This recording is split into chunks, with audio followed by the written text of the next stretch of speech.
All right, everybody let me know when you're ready to go.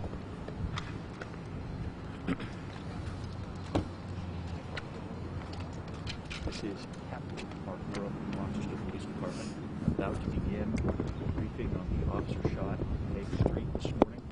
Looking for information on that officer, updates on his condition, and the suspect as well. All right, good morning. As you know, we had an officer-involved shooting this morning. Just before 8 o'clock this morning, one of our officers responded to Hague Street for the report of a male with a gun who was attempting to get into a house. It was the 300 block of Hague Street. When the officer arrived, immediately upon his arrival, he was fired at by a suspect, struck at least one time in the upper body. The suspect fled the scene on foot. The officer was transported to Strong Hospital by another officer.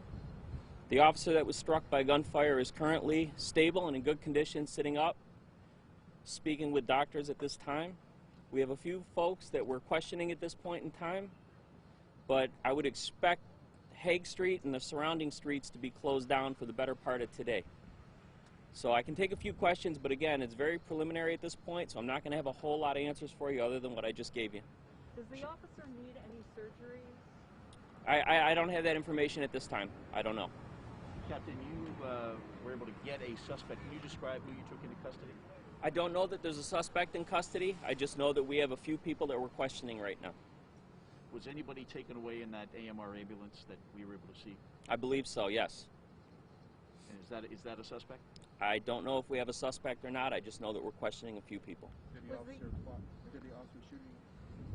Pardon me? Did the officer shoot at any? I don't know if the officer fired any shots yet. And to clarify, were you saying he was responding to someone trying to break into the home, or there was some kind of altercation going on? The report was that there was a male with a gun trying to get into a house. I don't know how he was trying to get into the house. That's what the report was. Was it the homeowner who called or a neighbor? I don't have that information yet. The person in the ambulance, any more information on that person? No, I don't have any information on that individual at all. Any other people injured? Like how many shots did the person set off? I'm not sure the exact number of shots. Our shot spotter went off, so we'll have that exact figure for you a little bit later when we send out a press release, but it was multiple shots that were fired. And no one else was injured? To the best of my knowledge, no. And that officer only received one wound? At least one wound to the upper body. That's all I can verify right now. Was he alone? Certainly anytime we can get help from our partners in local and state and federal law enforcement, we take it. Obviously, in a case such as this, or any case where we're looking for somebody with a gun, a helicopter is a valuable tool that we can use because you can just get a better view of everything in the surrounding area. What do you think prompted this person to fire at one of your officers? Who could say? Who could say, Berkeley? Did you say the officer was alert, talking? The officer's alert, awake, and speaking with doctors right now. How's he doing? Have you chatted with them or people near him? How his spirits are? I have not been to the hospital. Are you in communication with the homeowner? I'm sure that officers are, but I don't know that for fact at this point. As a deputy chief, this has got to be a hard morning, a hard call to hear and have to respond to. Anytime one of our officers is hurt, it's a stressful situation. We don't want anybody in the community hurt, especially our officers. We do everything we can to protect our officers with training and tools and things of that nature. So yeah, it's difficult, especially this time of year, but thankfully our officers appears to be in good condition right now. There's probably got to be, Captain, there's probably got to be some concern in the neighborhood. You're not saying you've got a suspect.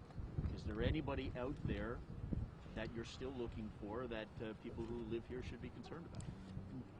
I would say at this point in time, with the number of law enforcement in the area, that citizens can rest assured that they're safe right now. But I will say this, if you live or work in the area, or you happen to be around here and you see anything suspicious, or you have any information about the incident that took place today, absolutely give 911 a call and let us know so we can make sure that you're safe and we can take care of this investigation. Well, would you say that a person with a gun or the potential shooter is still not in custody? I don't have that information, Berkeley. I just don't. We have a few people that we're questioning right now, but the investigation's ongoing.